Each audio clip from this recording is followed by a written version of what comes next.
Hokage-sama, can't we do any missions with some actions? I don't know, maybe C rank?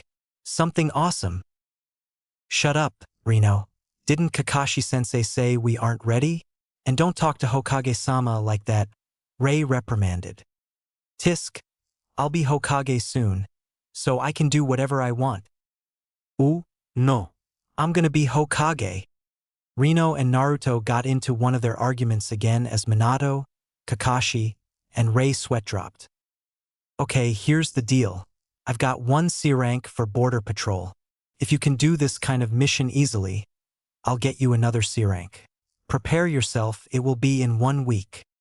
Ah yeah, thank you, Hokage-sama. You won't regret it. Naruto, your dad is the best. You don't think I know that already? Hey, no need to be mean. I was giving you a compliment. If that's what you call a compliment,